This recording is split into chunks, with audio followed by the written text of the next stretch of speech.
நல்ல தகப்பனே, எங்களை ஊழியத்தின் பாதையில் விசுவாச பிள்ளைகளை நடத்தின விதங்கள், ஊழியத்தில் பயன்படுத்தின விதங்களுக்காக நாங்கள் நன்றி சொல்லுகிறோம்.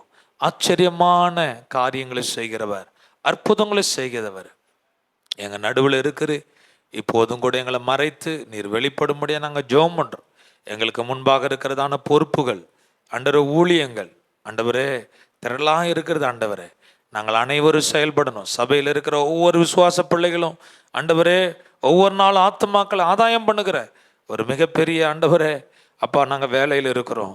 ஆண்டவருடைய நாம மகிமைக்காக எங்கள் எடுத்து பயன்படுத்தும். இயேசுவின் நாமத்தில் சாட்சி சொன்ன ஒவ்வொருவரையும் நீர் ஆசீர்வதிப்பீராக.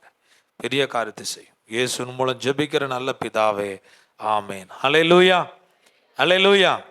மகிழ்ச்சியா இருக்கு, சத்தமா ஹல்லேலூயா, ஹல்லேலூயா. போதுமான அளவு ஹல்லேலூயா, ஹல்லேலூயா, ஆமேன். யாரும் எந்த ஒரு தொந்தரவும் நம்ம கொடுக்க மாட்டாங்க. கர்த்தர் நம்ம கூட இருக்கிறார். ஹல்லேலூயா. அதனால நமக்கு டிஸ்டர்பன்ஸ் இல்லாமல் கர்த்தரை நம்ம ஆராதிக்கிறதுக்கு கர்த்தர் நமக்கு கிருபை கொடுத்துருக்கா. மகிழ்ச்சியாக சந்தோஷமாக கர்த்தரை நம்ம தேட வேண்டும். ஆமேன். எந்த நெருக்கம் இருந்தாலும், எந்த சூழ்நிலை நமக்கு எதிராக இருந்தாலும் கர்த்தர் நம்மோடு கூட இருக்கிறார். ஹல்லேலூயா. அவர் வல்லமுள்ள தெய்வம். ஆமேன். அவர் ஜீவனுள்ள ஆண்டவர் நம் நடுவில் உலாவி கொண்டிருக்கிறார். நாம் இப்போதும் கூட ஒரு வேதத்தை நாம் எடுத்துக்கொள்வோம். 2 பேதுருவில் 3வது அதிகாரம், 2 பேதுரு 3வது அதிகாரம் 9வது வசனத்தை நாம் வாசிக்கும்படியாக கேட்டுக்கொள்கிறேன். மைக்கில் வாசிங்க, கொஞ்சம் சத்தமாய் நீங்கள் வாசிக்கும்படியாக கேட்டுக்கொள்ள. 2 பேதுரு 3வது அதிகாரம் 9வது வசனம், பக்கம் 324வது பக்கத்தை நாம் எடுத்துக்கொள்வோம். தாமதிக்கிறார் என்று சிலர் எண்ணுகிறபடி கர்த்தர் தமது வாக்குத்தத்தத்தை குறித்து தாமதமாயிராமல் ஒருவரும் கெட்டு போகாமல் எல்லாரும் மனம் திரும்ப வேண்டும் என்று விரும்பி நம்மேல் நீடிய பொறுமையுள்ளவராய் இருக்கிறார். இங்கே சொல்லப்பட்டதான வேத பகுதியில் மிக முக்கியமான ஒரு கருத்து சொல்லப்படுது. ஒருவரும் கெட்டு போகாமல் எல்லாரும் மனம் திரும்ப வேண்டும். யாரு கெட்டு போகக்கூடாது? ஒருவரும் கெட்டு போகக்கூடாது. நான் கர்த்தருடைய வார்த்தைக்காக ஜெபம் பண்ணும்போது ஆண்டவர் எனக்கு ஒரு தலைப்பு கொடுத்தார். என்ன தெரியுங்களா? உன் குடும்பத்தை ரட்சித்துக்கொள், உன்னுடைய குடும்பத்தை ரட்சித்துக்கொள். அப்படி உன்னுடைய குடும்பம் என்றால் என்னுடைய குடும்பம் மட்டுமல்ல, உங்கள் குடும்பத்தை நீங்கள் சொல்லுங்கள், பக்கத்தில் இருக்கவங்கள பார்த்து சொல்லுங்கள், உங்கள் குடும்பத்தை ரட்சித்துக்கொள். Save your family. உங்களுடைய கிராமத்தை ரட்சித்துக்கொள், உங்களுடைய தேசத்தை ரட்சித்து கொள்ளணும். ஏனென்றால் இன்றைக்கு கெட்டு போகிற ஒரு காலத்தில் நம்ம வாழ்ந்து கொண்டிருக்கிறோம். ஆனால் ஆண்டவர் சொல்றாரு, ஒருவரும் கெட்டு போகுது யாருக்கு சித்தம் இல்லை? ஆண்டவருக்கு சித்தம் இல்லை. யோவான் 3:16 சொல்கிறார், தேவன் தம்முடைய ஒரே பேரான குமாரனை விசுவாசிக்கிற எவனோ அவன் கெட்டு போகாமல் நித்திய ஜீவனை அடையும்படிக்கு அவரை தந்தருளி இவ்வளவாய் உலகத்துல அன்பு கூர்ந்தார். அப்ப ஆண்டவர் ஒருவரும் கெட்டு போகக்கூடாது என்று சொல்லி தம்முடைய சொந்த குமாரனையே ஆண்டவர் கொடுத்திருக்கிறார். எத்தனை பேர் விசுவாசிக்கிறீங்க? அதை எத்தனை பேர் விசுவாசித்து இங்க ஆலயத்தில் வந்திருக்கிறீங்க? அதை எத்தனை பேர் விசுவாசித்து கர்த்தருடைய பிள்ளையாக மாறி இருக்கிறோம்? இதுக்கு நம்ம ஆண்டவர் நம்மிடத்துல ஒரு பெரிய நீதியை பார்த்தோ, நம்முடைய கிரிகளை வேலைகளை பார்த்தோ ஆண்டவர் நம்மளை ரட்சிக்கவில்லை. பைபிளில் மிக தெளிவாக சொல்ற, நம்ம ரட்சிப்பானது இலவசமாக கொடுக்கப்பட்டது. விசுவாசத்தை கொண்டு ரட்சிக்கப்பட்டீர்கள். இது உங்களால் உண்டானதல்ல, இது தேவனுடைய ஈவு. எபேசியர் 2வது அதிகாரம் நீங்க 8வது வசனத்திலிருந்து 9வது வசனம் வரையிலும் வீட்டில் வாசித்து பாரு. ரட்சிப்பை கர்த்தர் இலவசமாக கொடுத்திருக்கிறார். ஆமென். மற்ற மார்க்கத்தை போல நம்முடைய ஆண்டவர் அதை செய்யுங்க இதை செய்யுங்க அப்போதுதான் நீங்க ரட்சிக்கப்படுவீங்க, நித்திய ஜீவனை அடைவீங்க என்று ஒரு நாளும் சொல்லவில்லை. ஒரே ஒரு காரியத்தை செய்யணும், நீங்களும் நானும் ஆண்டவராகிய இயேசு கிறிஸ்துவை விசுவாசிக்க வேண்டும். அல்லேலூயா. அப்படி விசுவாசிக்கும் போது ஒருவரும் கெட்டு போக மாட்டார்கள். அப்ப நம்முடைய குடும்பத்துல நம்ம ஆண்டவர் எதை எதிர்பார்க்கிறார்ன்றா, உங்க வீட்டில் இருக்கிற ஒருவரும் ரட்சிக்கப்படாத போகக்கூடாது. அதுவும் ஆண்டவர் எனக்கு ஒரு வெளிப்பாட்டையும் கொடுத்தார். என்ன கேட்டீங்கன்னா, கிறிஸ்தவத்தில் இருந்து கொண்டு சபையில் ஒரு பெயரளவில் இருந்து கொண்டு ரட்சிக்கப்படாத ஒரு கூட்டமாக நம்ம இருப்போம் என்றால் நிச்சயமா நம்முடைய ஆத்துமாவுக்கு கேரண்டி கிடையாது, இந்த ஆத்துமாவுக்கு மீட்பு கிடையாது. ஆனால் உலக ரீதியில் நம்ம பார்க்கும்போது கிறிஸ்தவர்களாக ஆண்டவருடைய ஆலயத்தில் ஒரு சபைகளோட ஒரு அங்கத்தினராக நாம் மட்டும்தான் இருக்கிறோம் ஒழிய நாம் மனம் திரும்பவில்லை, நாம் கர்த்தரை தேடவில்லை என்றால் அது மிகப்பெரிய ஒரு ஆபத்து. சரிங்களா? அதனால தான் பவுல் மிக தெளிவாக சொல்கிறார், உங்கள் வீட்டில் ரட்சிக்கப்பட்டவர்கள் இருக்கிறீங்க, ரட்சிக்கப்படாதவர்கள் இருக்கிறீங்க. ஒருவேளை கணவன் ரட்சிக்கப்பட்டு மனைவி ரட்சிக்கப்படலைன்னா உங்களுடைய கணவன் ரட்சிக்கப்பட்ட கணவனுடைய நடக்கையினால நீங்க ரட்சிக்கப்படாத மனைவியை ஆதாயப்படுத்திக் கொள்ளலாம். ரட்சிக்கப்பட்ட மனைவி ரட்சிக்கப்படாத கணவனோடு கூட ஒரு குடும்பம் நடத்தும் போது உங்களுடைய கேரக்டர், உங்களுடைய ஜெபம், உங்களுடைய ஆவிக்குரிய வாழ்க்கை, உங்க நடக்கையின் மூலமாக ரட்சிக்கப்படாத ஒரு சகோதரனை, உன்னுடைய கணவனை ரட்சிப்புக்குள்ள வழிநடத்த முடியும். ரட்சிக்கப்படாத பிள்ளைகள் பெற்றோரை பார்த்து அவர்கள் கர்த்தருடைய வழியை கற்றுக்கொள்கிறார்கள், ரட்சிப்பின் வழியை கற்றுக்கொள்கிறார். அப்ப உங்களுடைய வாழ்க்கை முறை, மோரலான வாழ்க்கை, ஸ்பிரிச்சுவலான வாழ்க்கையை உங்க பிள்ளைகள் பார்க்குறாங்க, உங்க சொந்த பந்தம் பார்க்குறாங்க, உங்களுடன் துணையா இருக்கிறவர்கள் அவர்கள் காண்கிறார்கள். அப்ப இவைகளை பார்த்து அவர்கள் ரட்சிப்பு அடைவார்கள் என்பதுதான் 1 தீமோத்தேயுல 5வது அதிகாரம் 8வது வசனத்துல மிக தெளிவாக சொல்லப்பட்டிருக்கு. அப்ப இன்றைக்கு ஒருவரும் கெட்டு போகக்கூடாது, எல்லாரும் ரட்சிக்கப்படணும். நம்மோடு கூட இணைக்கப்பட்டிருக்கிற நம்முடைய சொந்தங்கள், நம்முடைய குடும்பம், நம்முடைய கிராம மக்கள், நம்முடைய தெரு மக்கள் எல்லாரும் ரட்சிக்கப்பட வேண்டும் என்பதுதான் கர்த்தருக்கு விருப்பமாக இருக்கிறது. ஆனால் வேதாகமத்தில் சிலர் பார்த்தீங்கன்னா தன்னுடைய குடும்பத்தை ரட்சிப்புக்குள்ள காத்து கொண்டாங்க. மிகப்பெரிய அழிவிலிருந்தும் ஆபத்திலிருந்தும் தேவைகளிலிருந்தும் தன்னுடைய குடும்பத்தை ஆண்டருக்குள்ளாக காத்து ரட்சிப்புக்குள்ள வழி நடத்தவில்லை. சிலவற்றை நான் என்ன செய்ய போகிறேன், சொல்ல போகிறேன். இது ரொம்ப எளிமையான செய்தி, அதே சமயத்தில் ரொம்ப வலிமையான செய்தி. ஹல்லேலூயா! எத்தனை பேர் இருக்கிறீங்க? ரொம்ப எளிமையானது, ஆனால் எல்லா காலகட்டத்துக்கும் நமக்கு மிகவும் வலிமையானது, தேவையானது. இது ரொம்ப முக்கியமானது. இதை நீங்கள் ஒரு நாளும் இதை என்ன செய்யக்கூடாது, தள்ளி போடக்கூடாது. இதை செயல்படுத்த வேண்டும், இன்றைக்கே செயல்படுத்து. ஏன்னா பைபிளில் சொல்லப்படுது இதுவே ரட்சணை நாள். புரியுதுங்களா? இன்றைக்கு பேசுகிற வார்த்தை சேவ் யுவர் ஃபேமிலி. உங்க குடும்பத்தை ரட்சிப்புக்குள்ள காத்துக்கொள்ள வேண்டும். குடும்பத்திற்கு ஒரு விரோதமான செயல்கள் இன்றைக்கு நடந்து கொண்டிருக்குது. விசுவாசத்துக்கு விரோதமான செயல்கள் இன்றைக்கு நடந்து கொண்டிருக்குது. தேசம் மாறிக்கொண்டு வருகிறது, கலாச்சாரம் மாறிக்கொண்டு வருகிறது, நம்முடைய சூழல்கள் எல்லாம் மாறிக்கொண்டு வருது. எனவே நீங்களும் நானும் நம்முடைய குடும்பத்தை பக்தியில விசுவாசத்துல காத்துக்கொள்வது நம்முடைய பொறுப்பாக இருக்கிறது. பைபிள் சொல்லப்படுகிறது, பக்தி உள்ளவர்களை கர்த்தர் தமக்காக தெரிந்து கொண்டார். தேவன் குடும்பம் என்ற அமைப்பை அவர் உண்டாக்கின நோக்கம் என்ன தெரியுங்களா? பக்தி உள்ள ஒரு குடும்பத்தை உருவாக்க வேண்டும், நீதி உள்ளவர்களை எழுப்ப வேண்டும் என்ற நோக்கத்துக்காக கர்த்தர் படைத்தார். ஆனால் நம்முடைய பக்தி நாட்கள் கடந்து போக குறைந்து கொண்டே வருகிறது, விசுவாசம் குறைந்து கொண்டே வருகிறது. அதனால தான் இன்றைக்கு பைபிள்ல சிலரை குறித்து நம்ம பார்க்க போறோம். அவர்கள் வாழ்ந்த காலத்துல தன்னையும் தன் குடும்பத்தையும் எப்படி காப்பாற்றினார்கள். அல்லேலூயா! முதலாவதாக நாம் பார்க்கிறது ஆதியாகமத்தில் 6வது அதிகாரம். ஆதியாகமம் 6வது அதிகாரத்தை எடுத்துக்கொள்ளுங்க.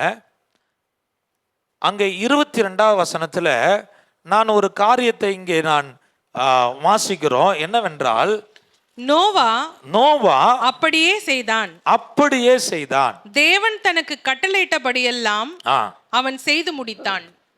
பாருங்க, இங்க நோவாவை குறித்து பார்க்கும்போது முதலாவது தேவ வார்த்தையை அப்படியே விசுவாசித்தான். முதலாவது பார்க்கறது யாரை சொல்லுங்க? நோவாவை குறித்து நம்ம பார்க்குறோம்.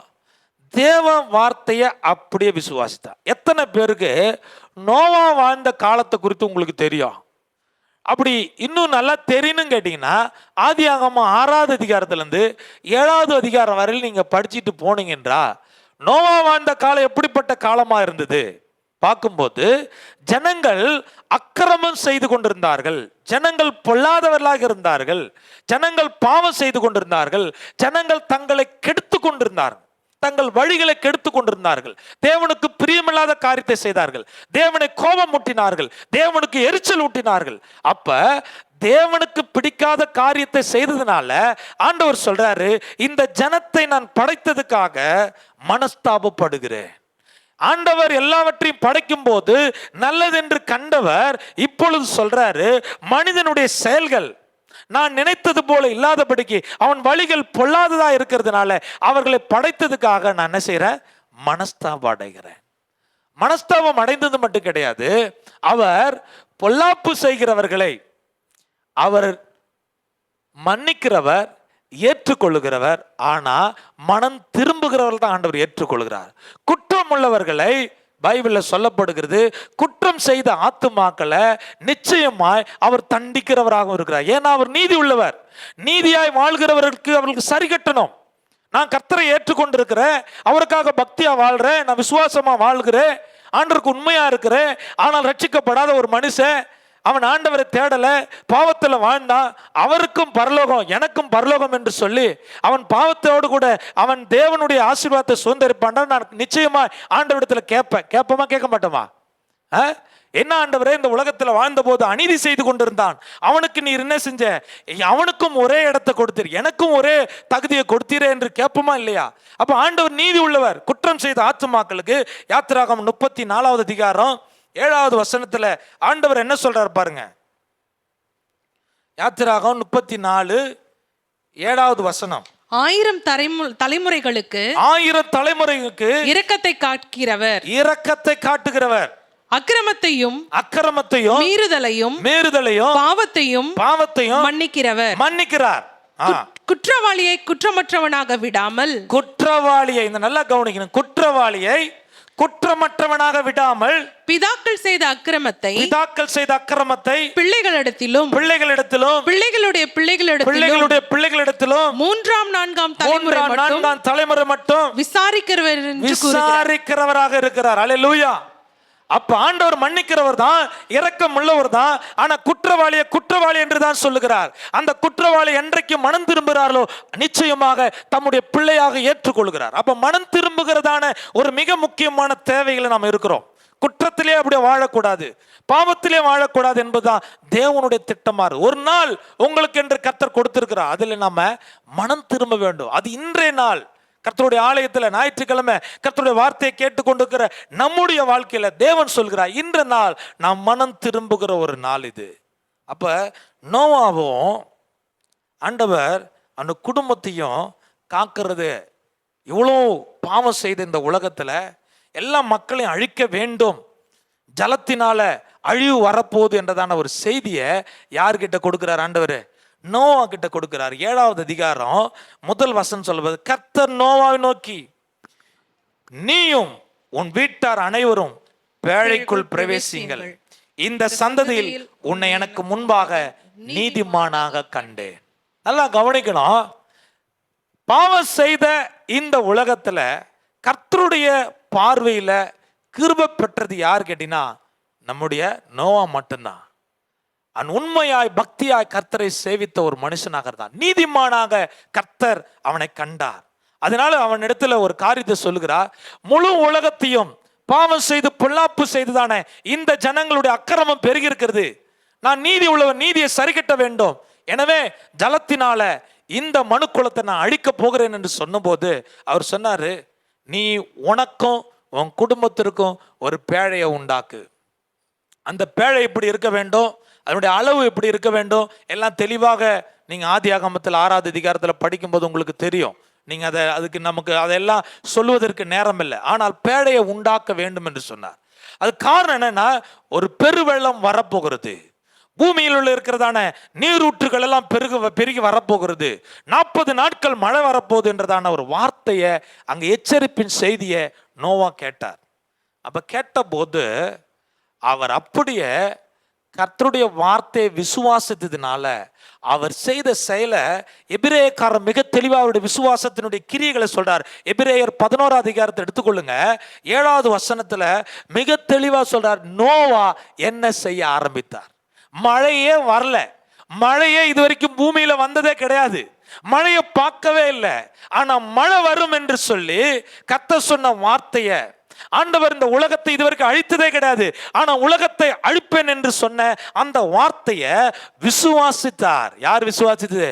நோவா விசுவாசித்தார். வாசித்து பாருங்க, எபிரேயர் 11:7. விசுவாசத்தினாலே நோவா தற்காலத்திலே காணாதவைகளை குறித்து தேவ எச்சரிப்பு பெற்று தற்காலத்துல காணவில்லை. எதை காணவில்லை? மழையை பார்க்கல. இதுவரைக்கும் கண்ணால மனுக்குலங்கள் மழையை பார்த்தது கிடையாது.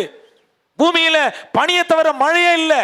ஆனா ஆண்டவர் சொல்றாரு, இந்த உலகத்தை நான் அழிக்க போகிறேன், ஜலத்தினால் அழிக்க போகிறேன். அப்ப தற்காலத்தில் எச்சரிப்பின் செய்தியை பெற்றுக்கொண்டதான நோவா அவர் கர்த்தருடைய வார்த்தைக்கு கீழ்ப்படிந்து பேழையை உண்டாக்க ஆரம்பித்தார். எதற்காக என்றால் தன்னையும் தன் குடும்பத்தையும் காத்துக் கொள்வதற்காக. அல்லேலூயா சொல்லுமா?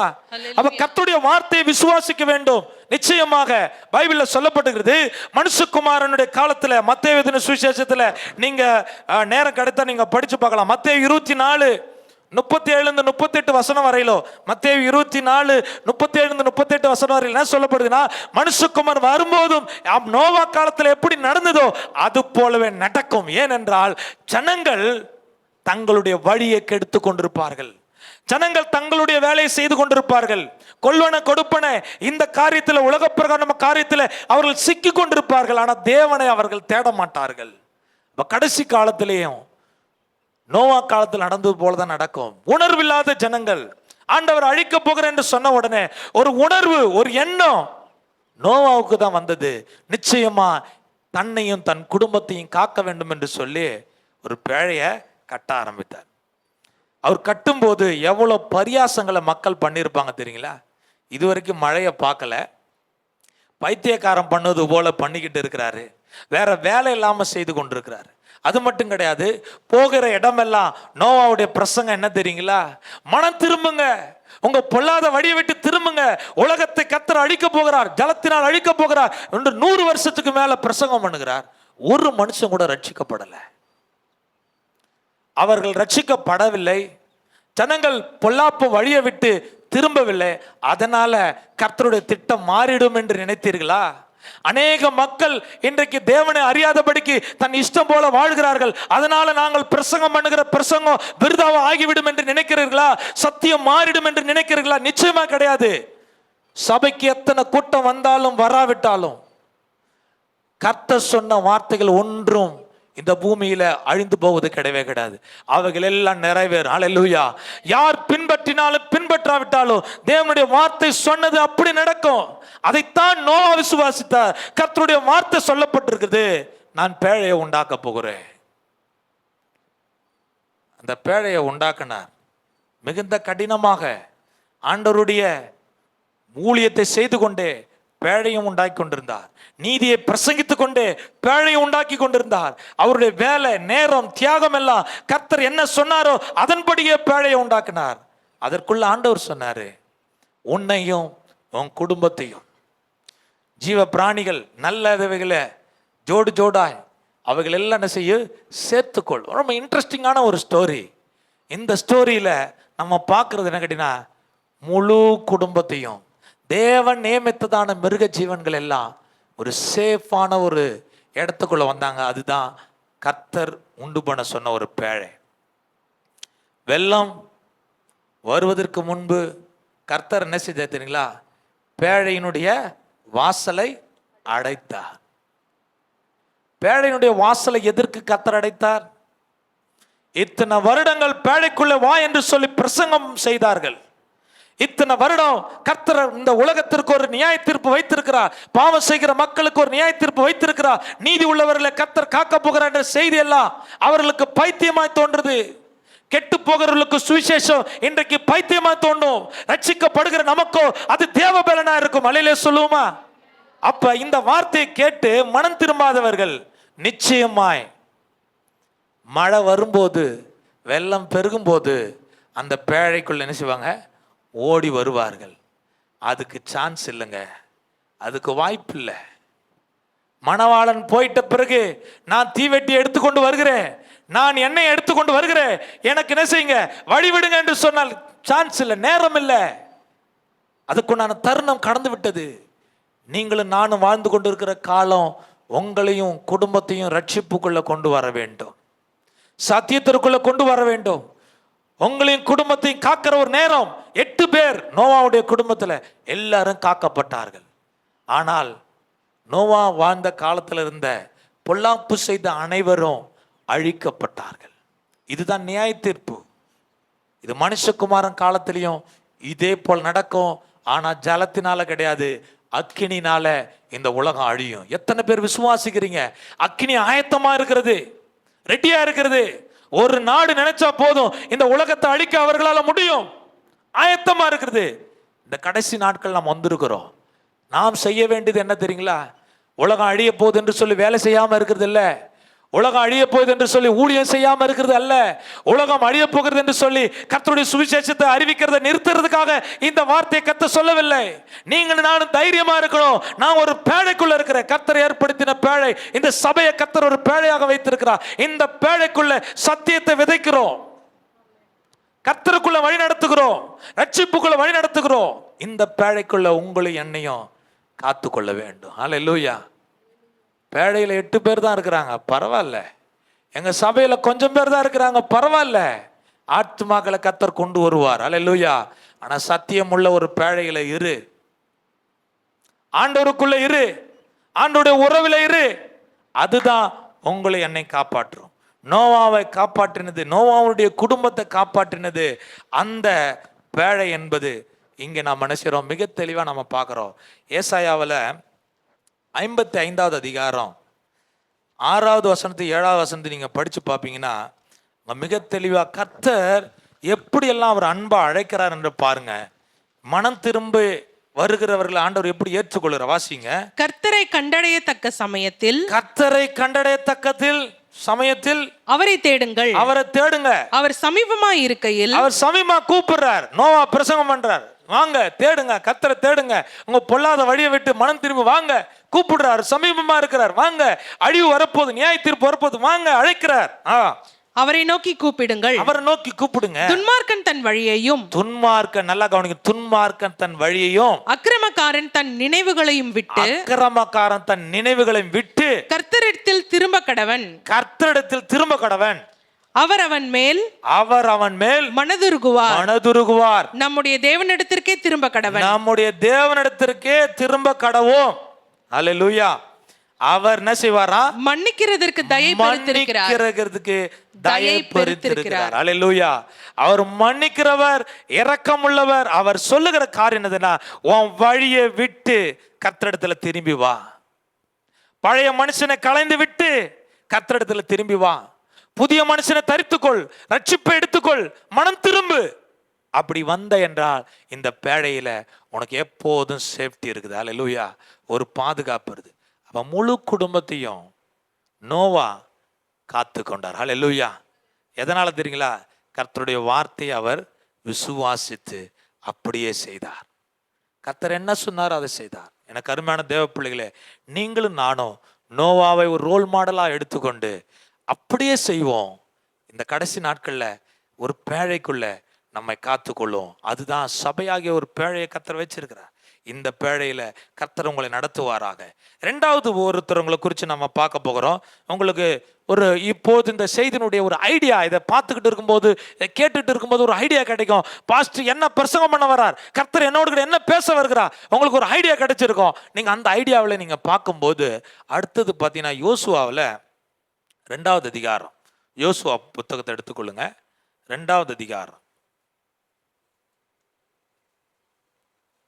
9வது வசனத்திலிருந்து, யோசுவா 2:9 வசனத்திலிருந்து வாசித்தோம் என்றால் 12 வசனம் வரையிலும் அங்கே ஒரு நபரை குறித்து சொல்லப்படுகிறது.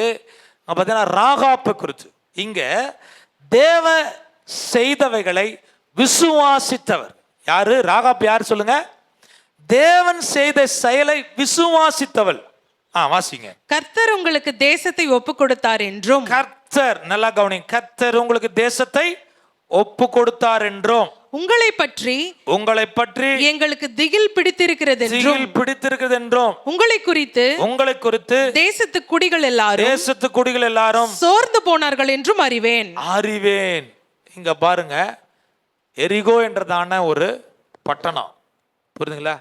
ஒரு அரணைப்பான ஒரு பட்டணம். அந்த எரிகோவுடைய மதில் பார்த்தீங்கன்னா அதனுடைய அகலம் ஒரு குறைஞ்சது ஒரு 4 ரதங்களுக்கு மேலே அது மேலே ஓடும், புரியுதுங்களா? அதனுடைய உயரம் ஒரு 30 அடிக்கு மேலே உயரம் உள்ளது. ஸோ ஒரு அரணிப்பான நல்ல வாசல் உள்ள ஒரு கட்டப்பட்ட ஒரு அமைப்புள்ள ஒரு நகரம் தான் அந்த எரிகோ நகரம். இந்த எரிகோ நகரம் ஒரு யோர்தானில் இவங்க இருந்த பகுதியிலேருந்து ஒரு 8 கிலோமீட்டர் தூரத்தில் இருக்குது. அப்போ இஸ்ரவேல் மக்கள் கானான் தேசத்துக்கு போகணும், ஆண்டவர் கொடுத்த வாக்குத்தத்த பகுதியை சுதந்திரிக்க போகணும். அப்படி போகிறதுக்கு முன்னாடி ஒரு தடையா இருக்கிறது எது சொல்லுங்க? இந்த எரிகோ பட்டணம் ஒரு தடையாக இருக்கிறது. ஆனா இந்த பட்டணம் தடையா இருந்தாலும் பரவாயில்ல, ஆனா இந்த பட்டணத்துக்கு தேவன் ஒரு நீதி செய்ய விரும்புகிறார், ஒரு நியாய தீர்ப்பு கொடுக்க விரும்புகிறார். காரணம் என்ன கேட்டீங்கன்னா, இந்த பட்டணத்தில் இருக்கிற மக்களுடைய செயல் எப்படிப்பட்டதா? பொல்லாத மக்கள், பாகாலை வணங்கி கொண்டு அங்கே பார்த்தீங்கன்னா மக்கள் பணத்திலையும் பொருளையும் செல்வ செழிப்பிலும் விபச்சாரத்தில் நிறைந்து இருந்தார்கள். அங்க பாவம் பெருகி இருந்தது. அவருடைய பாவத்தின் நிமித்தம் ஆண்டவர் அவர்களை தண்டிக்கணும், அவர்களுக்கு நியாய தீர்ப்பு கொடுக்கணும் என்று எதிர்பார்த்தார். அது எப்படி சாதகமா அவருக்கு அமைஞ்சது என்றால், இந்த இஸ்ரவேல் ஜனங்கள் மூலமாக அதை ஆண்டவர் செய்தார். புரியுதுங்களா? சத்துருக்களை அவன் சத்துருவா மாறினான், கர்த்தருக்கு விரோதமாக எழும்பினார்கள், கர்த்தருக்கு விரோதமான பாவத்தை செய்தார்கள். அதற்கு ஆண்டவர் பார்த்தீங்கன்னா யாரை பயன்படுத்தினார்னா, இந்த இஸ்ரவேல் ஜனங்களை கர்த்தருடைய நியாய தீர்ப்புக்காக பயன்படுத்துறார். எப்படி பயன்படுத்துறாரு?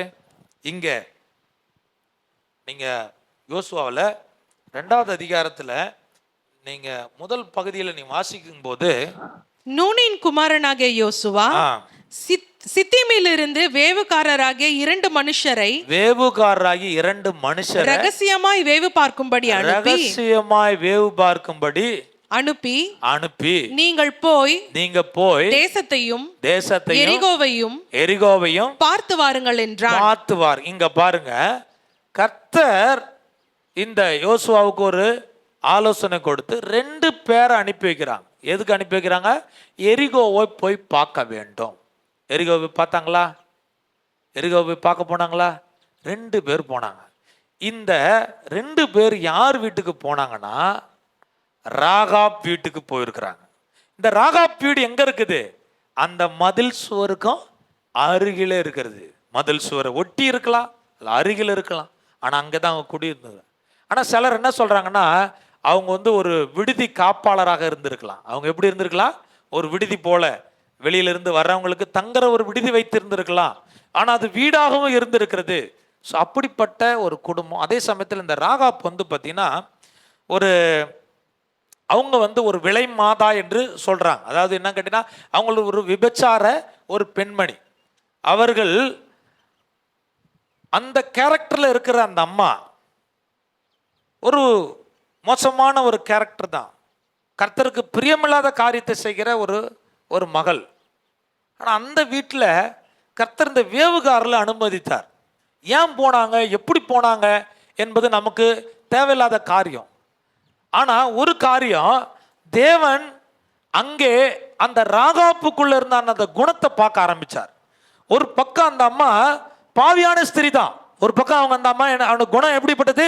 பாவியான குணம், பாவம் செய்துங்க. ஆனால் இன்னொரு குணம் அந்த அம்மாவுக்கு இருக்குது. என்ன கேட்டிங்கன்னா, அந்த அம்மாவுக்கு ஆண்டவர் மேலே விசுவாசம் இருக்குது. அந்த விசுவாசத்தை எப்படி கண்டுபிடிக்கணும்னா, 9ஆம் வசனத்தை நீங்கள் படிச்சிங்கல்ல, யோசுவா 2:9 படிக்கும்போது அங்கே சொல்கிறாங்க, உங்களை குறித்து நீங்கள் யோர்தானிலிருந்து புறப்படும் போது, எகிப்திலிருந்து புறப்படும் போது ஆண்டவர் உங்களுக்கு முன்பாக செங்கடலை 2ஆக பிளந்ததும் எமோரியரின் ராஜாக்களுக்கு செய்ததையும் நாங்க கேள்விப்பட்டிருக்கிறோம். பாத்தீங்களா?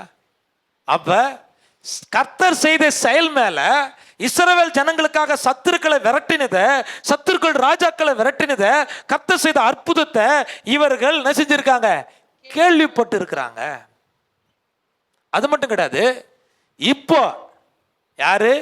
எரிகோ பட்டணம் எப்படிப்பட்ட பட்டணம் சொல்லுங்க? ரொம்ப அரணிப்பான பட்டணம், பெரிய மதில் இருக்குது, யாரும் உள்ளே வர முடியாது, கதவெல்லாம் அடைக்கப்பட்டிருக்குது, உள்ளேயும் வர முடியாது, வெளியும் போக முடியாது. ஆனா ராஜாவுக்கு தொட நடுங்குது. யாரு? ராஜாவுக்கு தொட நடுங்குது. உள்ள இருக்கிறதான போர்ச்சாவர்களுக்கு தொட நடுங்குது. யாருக்கு முன்பாக? இஸ்ரவேல் ஜனங்களுக்கு முன்பாக, அந்த கர்த்தருக்கு முன்னாக அவங்களுடைய இருதயம் எல்லாம் சோர்ந்து போயிருக்கிறது, மனம் தளர்ந்து போயிருக்குது. யாருக்கு முன்பாக நிற்க முடியாது? இந்த தேவ ஜனங்களுக்கு முன்பாக நிற்க முடியாது. ஏன்னா பிரபலமான ராஜாக்களால நிற்க முடியல. ஒரு செங்கடல் அவங்களுக்கு முன்னாக வழி திறந்தது. இப்படிப்பட்ட ஒரு ஜனம் நம்மை சுற்றிலும் வந்திருக்கிறது. இவர்கள் நிச்சயமாக நம்முடைய தேசத்தை சுதந்தரிப்பார்கள், நம்மை மேற்கொள்வார் என்ற பயம் சத்துருக்கு வந்ததுங்க. அல்லேலூயா. நீங்க சாதாரணமான ஆள் தான், ஆனா நீங்களும் நானும் ஆராதிக்கிற தெய்வம் சாதாரணமானவர் அல்ல. அல்லேலூயா சொல்லுவோமா? நம்மளை குறித்த பயம் இன்றைக்கு உலகத்து மக்களுக்கு ஏன் இருக்குது தெரியுங்களா?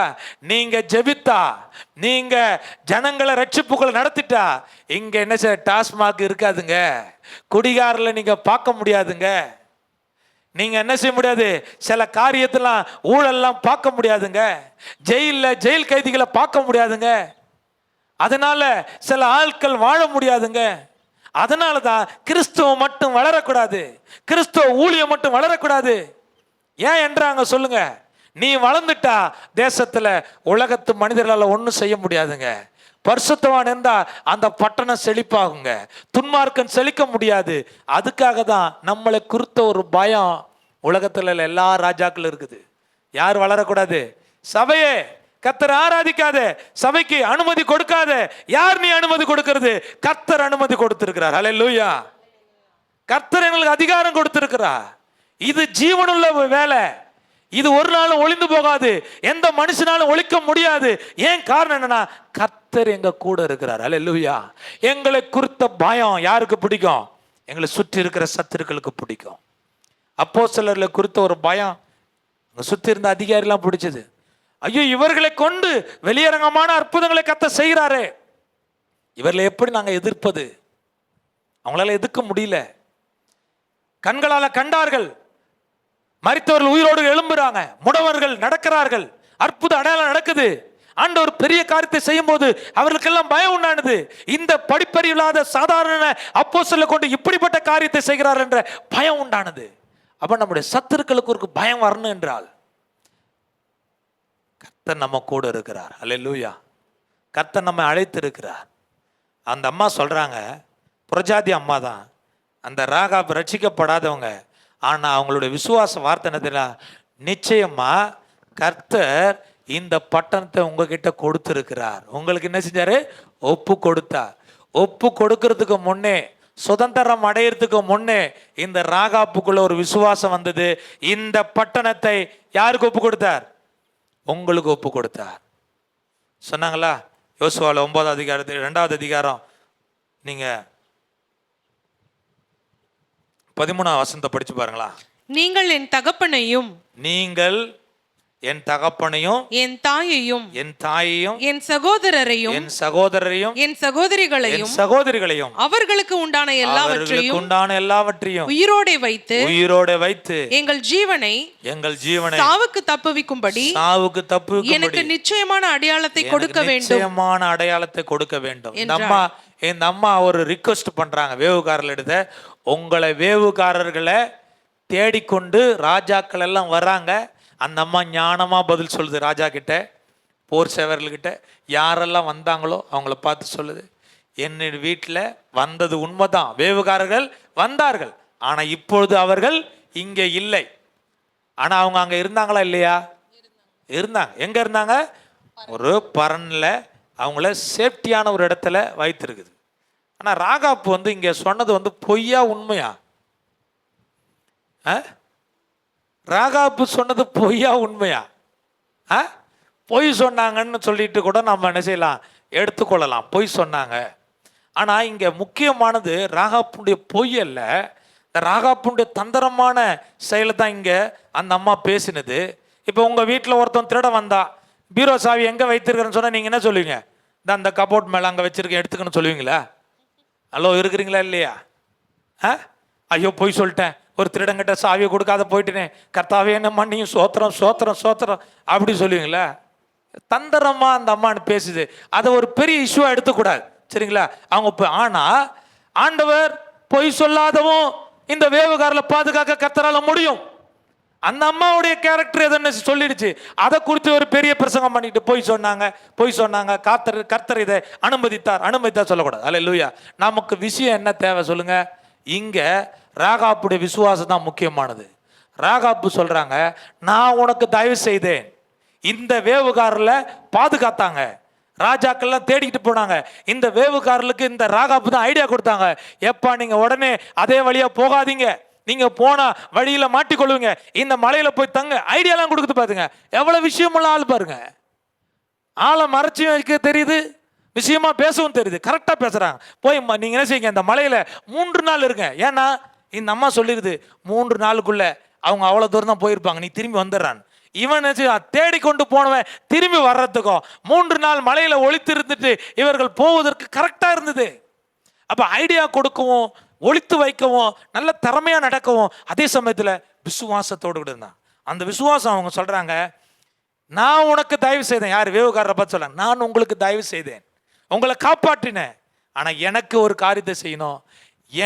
என் தகப்பன் வீட்டை, என்னுடைய தாயை, என்னுடைய சகோதரிகளை, என் உடன்பிறப்புகளை, பிள்ளைகளை, என் குடும்பத்தை சாவிலிருந்து மரணத்திலிருந்து காக்க வேண்டும் என்றதான ஒரு அடையாளத்தை எங்களுக்கு கொடுக்கணும். அல்லேலூயா சொல்லுவோமா? இதுதான் ராகாப்புனுடைய மெயினான திட்டமே. எப்படியா இருந்தாலும் பாவம் செஞ்ச ஆத்மா அழிய போகுது, அவனுங்களுக்கு பயம் வந்துருக்குது. ஆனா கர்த்தரை குறித்த விசுவாசம், கர்த்தருடைய ஜனங்களை குறித்த விசுவாசம் ராகாப்புக்கு இருந்ததுனால கர்த்தருடைய நியாய தீர்ப்பு காலத்துல என் குடும்பம் காக்கப்படணும், என் மனைவி பிள்ளைகள் காக்கப்படணும், என் குடும்பம் காக்கப்படணும். எத்தனை பேர் அதை நீங்க ஜபமா பண்றீங்க? இந்த உலகம் நிச்சயமா நியாய தீர்ப்புக்குள்ள போகும். ஆனா நீங்களும் நானும் ஆண்டவரிடத்துல கேட்க வேண்டிய ஒரு காரியம் இருக்குது, என்னையும் என் குடும்பத்தையும் காப்பாற்றுங்க ஆண்டவரே. அல்லேலூயா.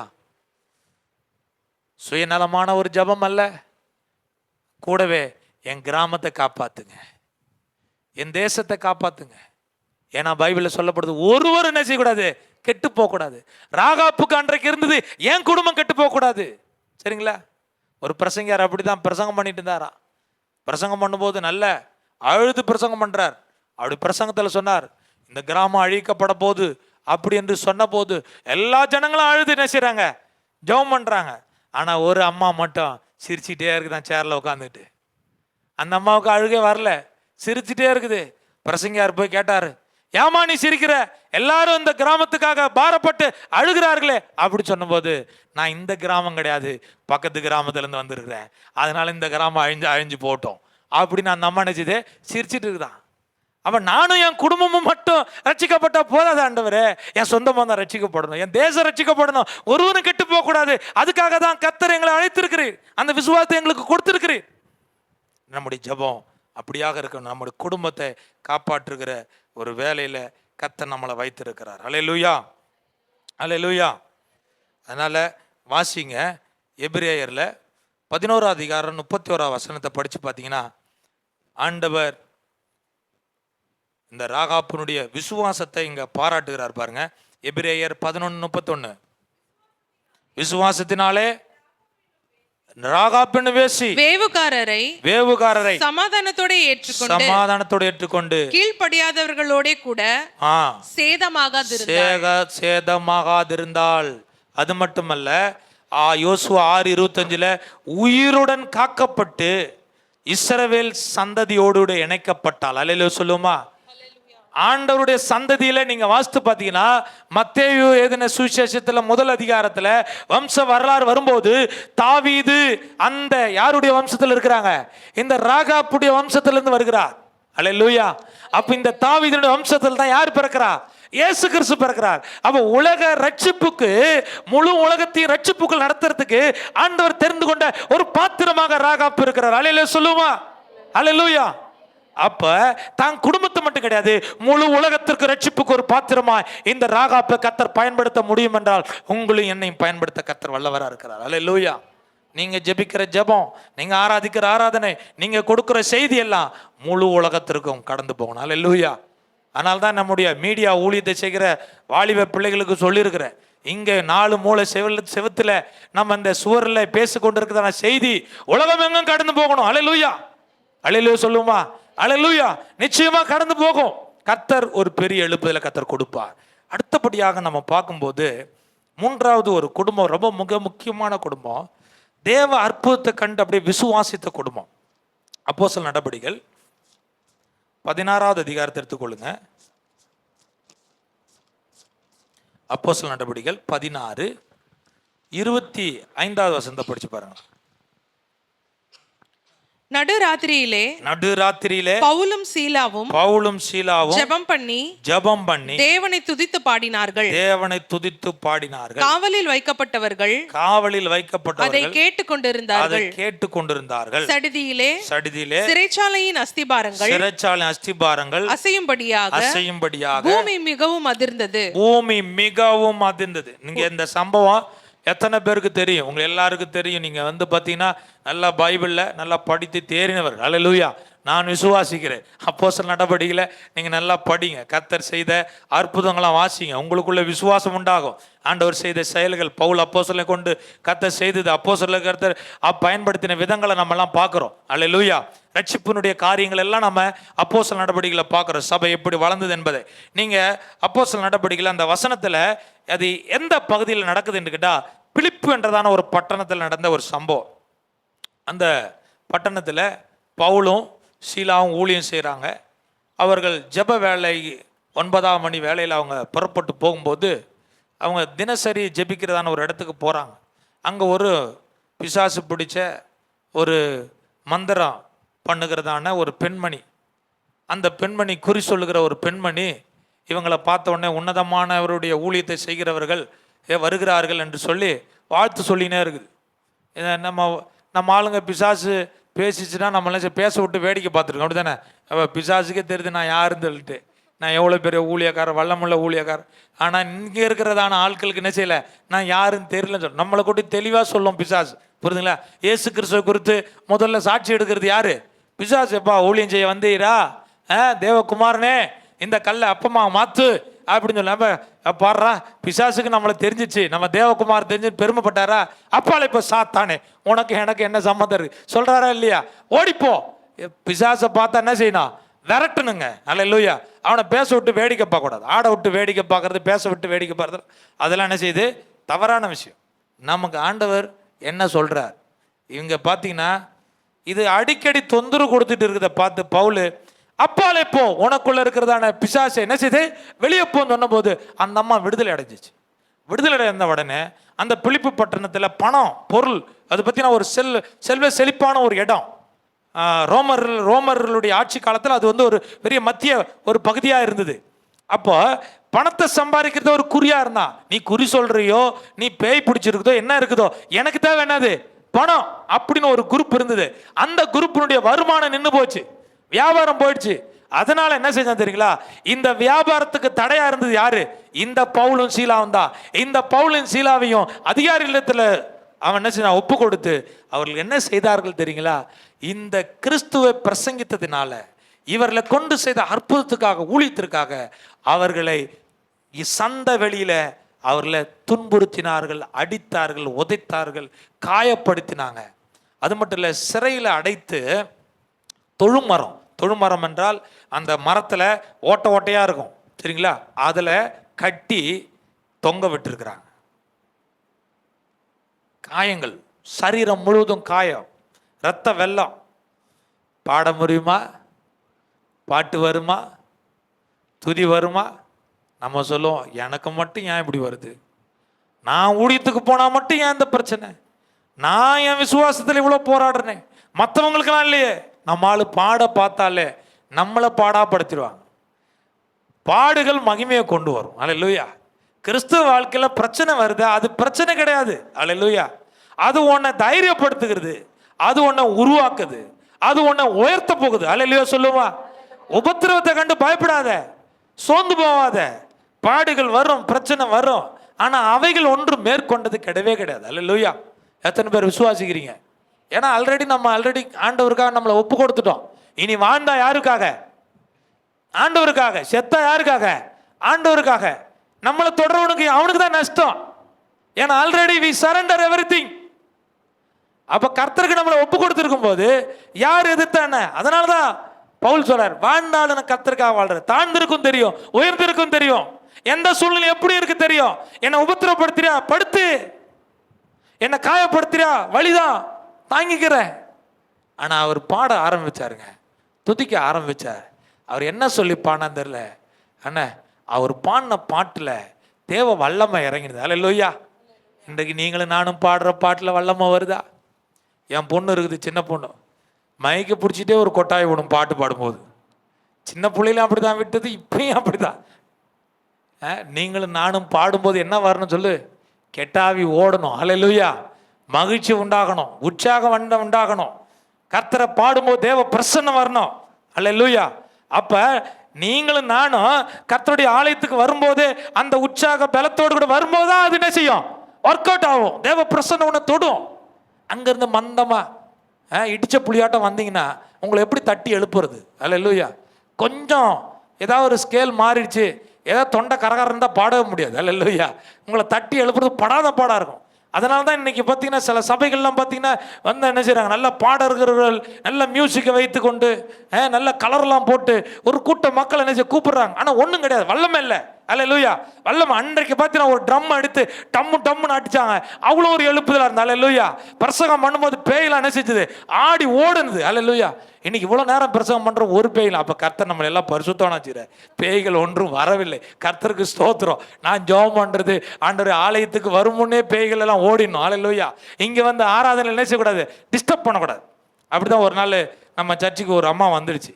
நான் பாடும்போது அவங்க அப்படியே டான்ஸ் போட்டுகிட்டே வராங்க. கர்த்தருக்கு ஸ்தோத்திரம். நான் என்ன பாடுறதா இல்லை ஆராதனை செய்யறதா இல்லை இவங்களுக்காக ஜெபம் பண்ணுறதா? நான் அன்னைக்கே ஜெபம் பண்ண, ஆண்டவரே இனி ஒரு காலம் இப்படிப்பட்ட பேய் வரக்கூடாது ஆண்டவர். எங்களை என்ன செய்யுங்க, நீங்கள் அங்கே வரும்போதே விரட்டி விட்டுருங்க, டிஸ்டர்பன்ஸ் பண்ணக்கூடாது ஆண்டவர். நாங்கள் உண்மையாக கர்த்தரை என்ன செய்யணும்? ஆராதிக்கணும். பாருங்க, அங்கே பாடும்போது கர்த்தருடைய மகிமை இறங்கினது, வல்லமை இறங்கினது. அங்கே பார்த்தீங்கன்னா சங்கிலி கட்டுகள்லாம் அறுக்கப்படுது, ஒரு பூமி அதிர்ச்சி உண்டானது, எல்லா கதவுகள்லாம் திறக்கப்பட்டது, கைதிகள் எல்லாம் விடுதலை அடைய நிற்கிறான். இப்போ என்ன நடந்து சொல்லுங்க? பின்னுள்ள வசனத்தில் நீங்கள் படித்து பார்த்தீங்கன்னா என்ன நடக்குது? அந்த கதவுகள் எல்லாம் 27 வசனத்தை படிச்சிங்களா? 27. சிறைச்சாலைக்காரன் நித்திரை தெளிந்து சிறைச்சாலையின் கதவுகள் திறந்திருக்கிறதை கண்டு கட்டுண்டவர்கள் ஓடி போனார்கள் என்று எண்ணி பட்டயத்தை உருவி தன்னை கொலை செய்து கொள்ள போனான். அல்லேலூயா. பவுல் போல நீங்க இருந்தா சிறைச்சாலை தலைவன் கொலை செய்ய போகும்போது முதலா கத்தி எடுத்துட்டு போய் கொடுத்துருப்போம். மேட்ரை முடிச்சுக்கோ, நீ தானே என்ன அடிச்ச, நீ தானே என்ன கட்டின, இப்பதான் கர்த்தர் கரெக்டா செய்தார்ல. அவன் சொல்லுவான், நம்மால் பழமொழி வேலை சொல்லுவோம், ஆணைக்கு ஒரு காலம் வந்தால் உனக்கு ஒரு காலம் வரும். உனக்கு ஒரு காலம் வந்தது இல்லை, எனக்கு ஒரு காலத்தை கொடுத்துருக்கிறார். தெய்வம் என்ன செய்யறாரு? பார்த்துட்டு இருக்கிறார். உனக்கு என்ன செஞ்சாரு?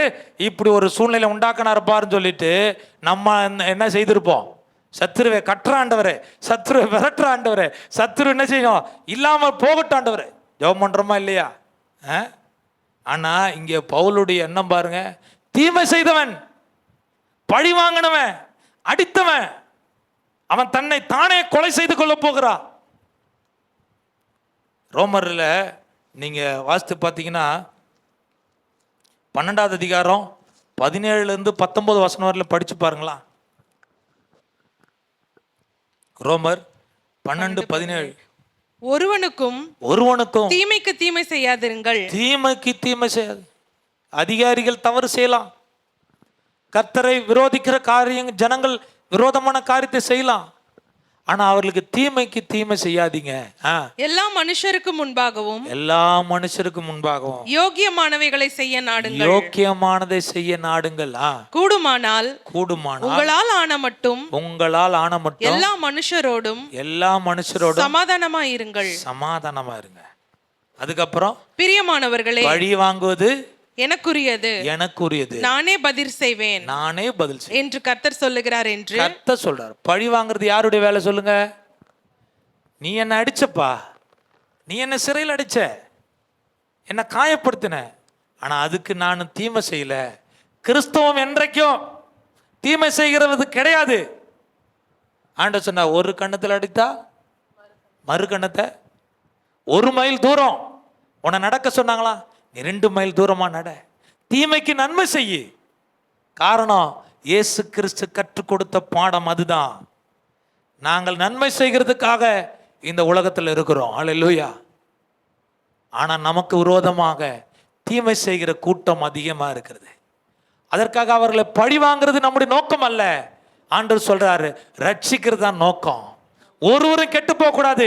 தீமை செய்கிற சகோதரனே சகோதரியே, கர்த்தரை எதிர்க்கிற சகோதரனே சகோதரியே, கர்த்தருடைய சுவிசேஷத்தையும் சபையையும் எதிர்க்கிற சகோதரர்களே, கர்த்தர் உங்களை பார்த்து சொல்லுகிறாரு, உங்களுக்கு நன்மை செய்கிறது தான் கர்த்தர் அழைத்திருக்கிறார். அல்லேலூயா. எங்களை ஆண்டவர் வைத்திருக்கிற நோக்கம் அதுதான். இங்க வேதத்தில் மிக தெளிவாக சொல்லப்படுகிறது. பவுல் சொல்றாரு அந்த சிறைச்சாலை தலைவனை பார்த்து, உனக்கு ஒன்றும் கெடுதி செய்து கொள்ளாதே, நாங்கள் இங்கே தான் இருக்கிறோம், நாங்கள் இங்கே தான் இருக்கிறோம். அந்த மனுஷன் பாருங்க, சிறைச்சாலை அந்த தலைவன் அவன் உள்ளத்தில் அப்படியே ஒரு மாற்றம் உண்டாடுதுங்க. உடனே ஓடி வந்து பவுலும் சீலாவுடைய பாதத்தில் விழுந்து சொல்றாங்க, சகோதரர் ரட்சிக்கப்படுறதுக்கு நாங்கள் என்ன செய்யணும்? அதுதாங்க கர்த்தர் கொடுத்த மாற்றம். ஒரு காலத்தில் மனம் திரும்பாத அந்த காலத்தில் அவன் எப்படியோ வாழ்ந்தான், அதிகாரத்தை தவறாக பயன்படுத்தினான். மனம் திரும்பின போது அவன் சரண்டர் ஆயிட்டு சொல்கிறான், ரட்சிக்கப்படுகிறதுக்கு நான் என்ன செய்ய வேண்டும்? நீங்க வாசித்து பாருங்க அந்த வசனத்தை, மிக தெளிவா 32 வசனத்தை படிச்சு பாருங்களா. அவனுக்கும் அவன் வீட்டில் இருந்த யாவருக்கும் கர்த்தருடைய வசனத்தை போதித்தார்கள். மேலும் ராத்திரியில் அந்நேரத்திலே தானே 31, அதற்கு அவர்கள் கர்த்தராகிய இயேசு கிறிஸ்துவை விசுவாசி, அப்பொழுது நீயும் உன் வீட்டாரும் ரட்சிக்கப்படுவீர்கள். ரட்சிக்கப்படுவீர்கள். அன்றைக்கு பாருங்க, கர்த்தரை விசுவாசித்த அந்த குடும்பம், கர்த்தருடைய வேத வசனத்தை போதித்த அந்த சீஷர்களுடைய வார்த்தையை கேட்ட போது அந்த குடும்பம் ரட்சிக்கப்பட்டது. இப்ப எந்த கரம் அடித்ததோ அந்த கரம் காயத்தெல்லாம் ஆட்டுதுங்க. ரட்சிக்கப்படாத குடும்பத்தில் கஷ்டப்பட்டுட்டு இருக்கீங்களா? ரட்சிக்கப்படாத ஜனங்களினால இன்றைக்கு நம்ம கஷ்டப்பட்டுட்டு இருக்கிறோமா? எந்த நபர்கள் நமக்கு தீமையா இருந்தார்களோ அந்த நபர்களை நமக்கு ஆண்டவர் சாதகமாக கர்த்தர் மாற்றுவார். ரட்சிக்கப்படும் போதுதான் அவங்களுடைய குணம் மாறும். ஒரு சாட்சியை கேட்டேன், ரட்சிக்கப்படாத ஒரு கணவன் வீட்டில் எந்த காரியத்தையும் அவர் கண்டுகொள்ளவே மாட்டாராம், எந்த ஒரு சின்ன வேலை கூட செய்ய மாட்டாராம், ஒரு பொறுப்பான காரியத்தை எதையும் செய்ய மாட்டாராம். ஆனா ஒரு நாள் அவர் ரட்சிக்கப்பட்ட போது அவங்க மனைவி சொன்ன சாட்சி, அவர் எனக்கு வேண்டிய குடும்பத்துக்கு வேண்டிய எல்லா வேலையிலும் அவர் நேர்த்தியாய் செய்து கொண்டிருக்கிறார். காரணம் என்னங்கடினா அவரை ஆண்டவர் தொட்டார். ஹல்லேலூயா. எப்பேற்பட்ட மனிதர்கள் எல்லாம் ஆண்டவர் ரட்சித்திருக்கிறார். போன வாரத்தில் ஒரு செய்தி கேட்டேன், தம் வாழ்க்கையை முடித்து கொள்ள வேண்டும் என்று சொல்லி அனுமந்த என்றதான ஒரு பகுதியில் கடற்கரையில் போய் நின்று கொண்டு நான் மரிக்க போகிறேன் என்று சொல்லி கடலில் குதிக்க போறதுக்காக ஆயத்தமான ஒரு நேரத்தில் ஒரு சின்ன ஒரு பொண்ணு போய் அவங்க இடத்துல போய் பேசியிருக்குது, நீங்க மறிக்க கூடாது, ஏசப்பா உங்களை நேசிக்கிறாரு அப்படின்னு சொல்லிட்டு, ஆண்டி இங்க நிக்க வேண்டாம், என் கரத்தை பிடிச்சிட்டு வாங்க என்று சொல்லி அந்த கடற்கரையில இருந்து ஈசிஆர் ரோட்டு வரைக்கும் அழைத்து கொண்டு வந்தது ஒரு பெண்ணு. அந்த சின்ன பெண்ணு அது யார் என்று தெரியாது, ஒருவேளை தேவ தூதரா கூட வந்திருக்கலாம். உங்களை என்னை ரட்சிக்க ஒருவரும் கெட்டு போக கூடாது. இன்றைக்கு அந்த குடும்பத்துல ஆண்டவரை தேடி இருக்கிறாங்க, குடும்பம் முழுவதும் மாறி இருக்கிறது, கர்த்தர் ரட்சித்து இருக்கிறார், ஆண்டவர் அவங்க வாழ்க்கையில் அற்புதம் செய்திருக்கிறார். இப்படி ரட்சிக்கப்படுகிறவர்களே சபையில் அனுதினமும் கர்த்தர் சேர்க்க வேண்டும். அல்லேலூயா. அதற்காக தான் கர்த்தர் நம்ம அழைத்திருக்கிறார். ஒருவருக்கு தீமை செய்வதற்காக அல்ல. கர்த்தரை விசுவாசி, நீயும் உன் வீட்டார் ரட்சிக்கப்படுவீர்கள். அந்த குடும்பம் அன்றைக்கு மகிழ்ச்சி அடைந்தது. அல்லேலூயா. கர்த்தர் கொடுக்கிற ரட்சிப்பினால் தானங்க உங்க குடும்பம் மகிழ்ச்சி ஆகும். பணத்தினால பொருள்னால கிடையாது. உனக்கு இருக்கிற அதிகாரத்தினால கர்த்தருடைய மகிழ்ச்சியை நீ அனுபவிக்க முடியாது. நீங்களும் நானும் ஆண்டவர் கொடுக்கிற ரட்சிப்பின் சந்தோஷத்தை அனுபவிக்கிறதுக்காக இன்றைக்கு அவருடைய அற்புதத்தை பார்த்துருக்கிற உங்க வாழ்க்கையில அந்த மகிழ்ச்சியை கர்த்தர் கொடுக்கிறவரா இருக்கிறார். நான் இப்போது நேரம் இல்லாதனால நான் முடிக்க விரும்புகிற ஒரு நிமிடம் மட்டும் ஒரே ஒரு காரியத்தை மட்டும் சொல்லி நான் முடிக்க விரும்புகிறேன். அப்போஸ்தலர் நடபடிகளில் 11வது அதிகாரத்தில் 14வது வசனத்தை மட்டும் வாசிங்க. நீங்க யாராவது ஒருவர், அப்போஸ்தலர் நடபடிகள் 11:14, உன் வீட்டார் அனைவரும் ரட்சிக்கப்படுவதற்கு ஏதுவான வார்த்தைகளை அவன் உனக்கு சொல்லுவான் என்று அவன் உனக்கு சொல்லுவான். அந்த தூதன் தனக்கு சொன்னதாக எங்களுக்கு அறிவித்தான். இத்தாலியா என்றதான பட்டணத்துல கொர்நேலியோ செசரியா பட்டணத்தில் இருக்கிறார். அப்போஸ்தலர் நடபடிகள் 10வது அதிகாரத்துல நீங்க வாசித்து பார்த்தீங்கன்னா அவர் பக்தி உள்ள மனுஷன், உண்மை உள்ள மனுஷன், தேவ பயம் உள்ள மனுஷன். அவர் செய்த காரியம், தன் வீட்டார் அனைவரோடும் சொந்த பந்தங்களெல்லாம் அழைத்து வைத்து கொண்டு வீட்டில் கர்த்தரை தேட ஆரம்பித்தார். அவர் ஜெபிக்க ஆரம்பித்தார். அப்படி ஜெபித்த போது தேவதூதன் இறங்கி வந்தார். எங்க இறங்கினா சொல்லுங்க? ஒரு வீட்டில் ஒரு புறஜாதிய மனுஷன், ஒரு 100க்கு அதிபதி, அவ்வளோ பிஸியா இருக்கிற ஒரு மனுஷன் கர்த்தருடைய சமூகத்தை தேடுறதுக்கு வாஞ்சியா இருந்த அந்த மனுஷனுடைய ஜெபத்தை கர்த்தர் கேட்டார். ஆண்டவர் சொன்னார், உன் ஜெபம் கேட்கப்பட்டது, உன் தான தர்மத்தை கர்த்தர் அறிந்திருக்கிறார். இறங்கி வந்தாருங்க. சொன்னாரு, நீ இப்பொழுது ஆண்டவர் அறிந்திருக்கிற, பக்தியா இருக்கிற, நீதியா நடக்கிற, இன்னும் ரட்சிப்புக்குள்ள உன்னையும் உன் குடும்பத்தையும் காத்துக்கொள்வதற்கு யோப்பா பட்டணத்துல கடற்கரை ஓரத்துல அங்கே பேதுரு என்ற மறுபேர் கொண்ட சீமோன் இருக்கிறார். அவரை அழைத்து கொண்டு வா, உங்களுக்கு ரட்சிப்பின் வழியை உனக்கு காட்டுவா. எனக்கு அருமையான தேவ பிள்ளைகளே, இன்றைக்கு உங்க வீடு தான் ஒரு ஜெப வீடாக மாறணும். நீங்க சொல்லணும், அங்கே டேவிட்னு ஒரு பாஸ்டர் இருக்கிறார், அவரை அழைத்து கொண்டு வாங்க, அவர் ரட்சிப்பின் வழியை கொடுக்கறதுக்கு, எங்களுக்கு சுவிசேஷத்தை அறிவிக்கிறதுக்கு அழைத்து கொண்டு வாங்க என்று சொல்லி ஜெப நட போகணும், ஊழியத்துக்கு போகணும், ஒவ்வொரு வீடுகளையும் ஜெப வீடாக மாறணும். அதுதான் கர்த்தர் கொடுக்கிற தரிசனம். கொர்நேலியுவுக்கு கொடுத்த தரிசனம் அதுதான். அவனோடும் சொந்த பந்தங்களோடு குடும்பத்தோடு கூட கர்த்தரை சேவித்தார். அல்லேலூயா. நீங்களும் நானும் உங்களையும் குடும்பத்தையும் கர்த்தருக்குள்ள நடத்துகிற மிக மிக முக்கியமான நேரத்தில் இருக்கிறோம். ரட்சிப்புக்குள்ள இருக்கணும். எல்லாம் நினைப்பீங்க, பழைய ஏற்பாட்டு காலத்திலையும் பிரசங்கம் பண்ணிட்டாரு, புதிய ஏற்பாட்டு காலத்தை குறித்தும் பிரசங்கம் பண்ணிட்டாரு, நமக்கு ஒன்றும் பிரசங்கம் பண்ணலையே அப்படி என்று சொல்லி ஒருவேளை நினைச்சிட்டு இருக்கலாம். நீங்க பக்தி உள்ள சந்ததி. அல்லேலூயா. நீங்களும் நானும் கிறிஸ்தவ குடும்பம். கிறிஸ்தவ குடும்பத்திற்கு அநேக சேலஞ்சஸ் இருக்குது, புரியுதுங்களா? இன்றைக்கு இருக்கிற பிரச்சனை என்ன தெரியுங்களா? குடும்பங்களில் நல்ல கம்யூனிகேஷன் இல்லை, நல்ல உறவு கிடையாது, கசப்பு இருக்கிறது, புரியுதுங்களா? மன்னிக்கிற சுபாவம் கிடையாது, ஃபைனான்சியல் ப்ராப்ளம். இன்னைக்கு பணத்தினால அநேக கிறிஸ்தவ குடும்பங்கள் பின்மாற்றத்துக்குள்ளே போயிடுது. சில நேரத்தில் சந்தேகம், டவுட், ஆண்டவர் மேலே விசுவாசம் இல்லாதனால உங்கள் விசுவாச வாழ்க்கையை இன்றைக்கு பிசாசானவன் சீரழித்து கொண்டு இருக்கிறான். உங்களுக்கு இருக்கிற போராட்டம், பிரச்சனையை கண்டு பயந்து போயிடுறீங்க, விசுவாசத்தில் நிற்க முடியாமல் இருக்கிறீங்க. இப்படிப்பட்ட காரியத்திலிருந்து வெளியே வரணும். இன்றைக்கு இருக்கிற உலகம் நம்முடைய கிறிஸ்தவ குடும்பத்தை ஏன் கெடுக்கிறது, நம்முடைய பிள்ளைகளை ஏன் கெடுக்கிறது?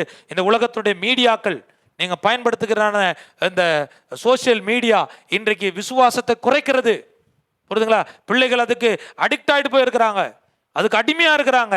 எனவே நீங்களும் நானும் எச்சரிக்கையாக இருக்க வேண்டும். உங்களையும் குடும்பத்தையும் கர்த்தருக்குள்ள காக்கிறதான ஒரு மிக மிக முக்கியமான பொறுப்பில் நம்ம இருக்கிறோம். எல்லாரையும் கவனிக்கணும், குடும்பத்தில் இருக்கிற எல்லா நபரையும் கவனிக்கணும். எப்படி அவர்கள் இருக்கிறாங்க, அவங்களோட ஆக்டிவிட்டிஸ் எப்படி இருக்குது, கர்த்தருக்காக கனி கொடுக்கிறார்கள் என்பதை அறிய வேண்டும். இன்னைக்கு ஸ்பிரிச்சுவல் வாழ்க்கையில, ஆவிக்குரிய வாழ்க்கையில சோர்ந்து போயிருக்கிறாங்க. காரணம் என்ன? ஜெபம், என்ன ஆராதனை, எதுக்கு ஆலயத்துக்கு போகணும், எதுக்கு ஊழியத்தை செய்யணும், கர்த்தருக்கு சித்தமானதை அவர் செய்யட்டும் என்று சொல்லி அது இன்றைக்கு சோர்ந்து போயிருக்கிற மக்கள் ஏராளம் இருக்கிறார்கள். இப்படிப்பட்ட சோர்வுக்கு நம்ம இடம் கொடுக்கூடாது. அதனால தான் பவுல் சொல்றார், ஆவியில் அனலாருங்கள், உற்சாகமா இருங்க, கர்த்தருக்கு ஊழியம் செய்யுங்கள். அல்லேலூயா. இருக்கிறீங்களா இல்லையா? அல்லேலூயா. இருக்கிறீங்களா? கர்த்தாவே ஸ்தோத்திரம். நாம இப்போது முடிக்க போகிறோம். ஆனால் நாம கவனிக்க வேண்டியது, உங்களையும் குடும்பத்தையும் ஆண்டவருக்குள்ள காத்துக்கொள்ள வேண்டும். இன்னைக்கு உலகத்தில் நம்முடைய கிறிஸ்தவ குடும்பத்தை கெடுக்கிற பாவங்கள் நுழைந்து இருக்கிறது, சபையை கெடுக்கிற பாவங்கள் இன்னைக்கு நுழைந்து இருக்கிறது. பல ரீதியில உண்டாகும். நமக்கு இன்னைக்கு அதிருப்தி ஒன்று வந்திருக்குது. கிறிஸ்தவர்களுக்குள்ள ஒரு அதிருப்தி என்ன தெரியுங்களா? ஒரு ஒற்றுமை, ஐக்கியம் கிடையாது.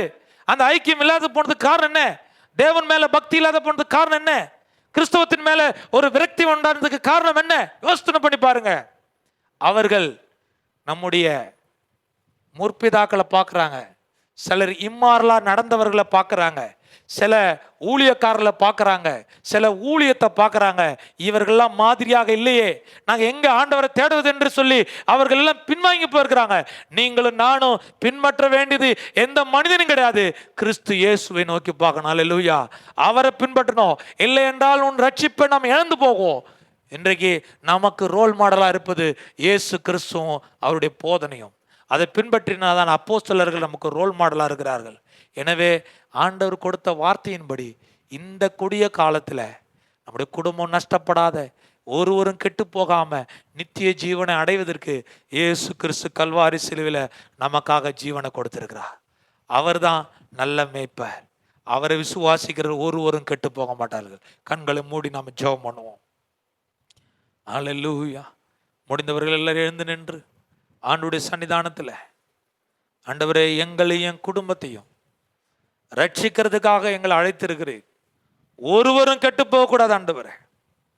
அன்றைக்கு நோவா தன் குடும்பத்தை காத்தது போல, ஆண்டவரே ராகாப் தன் குடும்பத்தை காத்தது போல ஒரு அடையாளத்தை வாங்கினா. ஒரு சிகப்பு கயிறு அந்த ஜன்னல் ஓரத்தில் தொங்கப்பட்டது, ஒரு அடையாளமாக இருந்தது.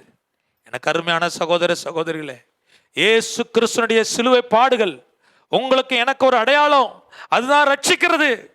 இயேசு கிறிஸ்து நமக்காக ஒரு சொட்டு ரத்தம் கூட இல்லாதபடிக்கு சிலுவையில் ரத்தம் சிந்தி இருக்கிறார். அவர் ரத்தத்தினால பாவ மன்னிப்பு உண்டாகிறது.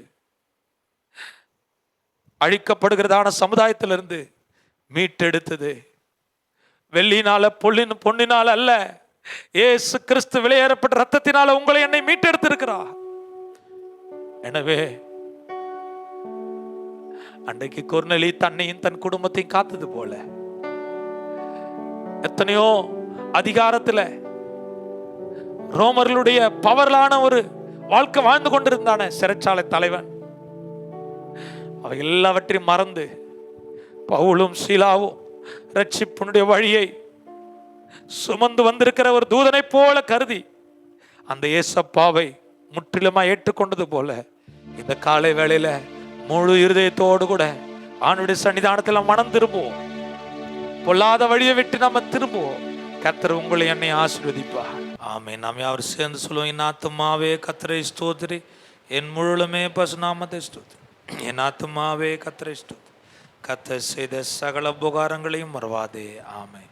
இப்போது நம்முடைய கர்த்தராகிய இயேசு கிறிஸ்துவின் கிருபையும் தேவனுடைய அன்பும் பரிசுத்த ஆவியானுடைய அந்யோன்யம் ஐக்கியமும் நம்மோடும் நம்முடைய குடும்பத்தோடும் என்றென்றும் எப்போதும் தங்கியிருப்பதாக.